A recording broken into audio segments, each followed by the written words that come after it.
Friends, welcome to my YouTube channel. আজকে দই দিয়ে সোয়াবিনের একটি রেসিপি শেয়ার করব। তার জন্য ফার্স্টে কড়াইতে জল দিয়ে দেব।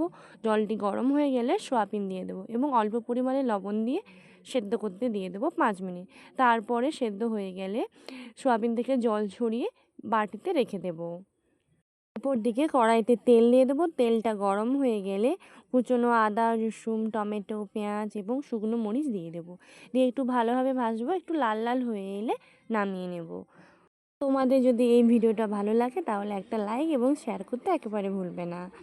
অপর দিকে ভেজে রাখা উপকরণগুলিকে ভালো করে মিহি করে বেটে নেব। তারপর ওই কড়াইতে অল্প পরিমাণে আলু ভেজে নেব। অল্প পরিমাণে আলু দিয়েছি কারণ সোয়াবিনের পরিমাণটা বেশি দিয়েছি, তার জন্য।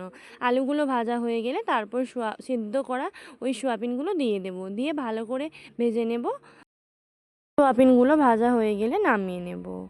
তারপর অপর দিকে কড়াইতে তেল দিয়ে দেব। তেলটা গরম হয়ে যেতে বেটে রাখা মশলাটি দিয়ে দেব। দিয়ে ভালোভাবে মিক্স করতে হবে এবং কষাতে হবে ভালো করে, যতক্ষণ না মশলা থেকে কাঁচা গন্ধটা বেরিয়ে যাচ্ছে। এখন মশলা থেকে কাঁচা গন্ধটা চলে গেছে, তার জন্য মিট মশলা দিয়ে দিচ্ছি। মিট মশলা দেওয়ার পরে তারপরে হলুদ গুঁড়ো দিয়ে দিচ্ছি পরিমাণ মতো। তারপর মিক্স করব ভালো করে। তারপর অপর দিকে টক দই দিয়ে দেব। আপনারা টক দই দুইভাবে দিতে পারেন, এরকম মশলার মধ্যেও দিতে পারেন বা আগে থেকে ম্যারিনেট করে রেখেও দিতে পারেন। ম্যারিনেট বলতে সোয়াবিনের সঙ্গে ম্যারিনেট করেও দিতে পারেন। তার সঙ্গে দইটা ভালোভাবে মিক্সড হয়ে গেছে, তার জন্য ভেজে রাখা সোয়াবিনগুলো দিয়ে দেব। দিয়ে ভালোভাবে নাড়াচাড়া করব, দিয়ে কষাবো।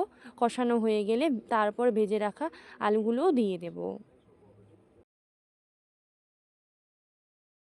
তোমরা কোন ধরনের ভিডিও দেখতে ভালোবাসো কমেন্টে জানিও, তাহলে ওই ধরনের ভিডিও আমি বানানোর চেষ্টা করব। তারপর মশলাটা কষানো হয়ে যেতে পরিমাণ মতো লবণ দিয়ে দেবো। সোয়াবিনে লবণ দিয়েছি, তাই জন্য দেখে শুনে লবণটা দেবেন। তারপর মশলাটা কষানো হয়ে যেতে জল দিয়ে দেবো। ফুট চলে এলে তরকারিটি ঢাকনা দিয়ে দেবো, কারণ আলুগুলো সেদ্ধ হয়নি, তার জন্য। আলুগুলো সেদ্ধ হয়ে গেছে, তরকারিটি নামানোর আগে গরম মশলা দিয়ে নামিয়ে নেব। ভিডিওটি এখানেই শেষ করছি। নমস্কার।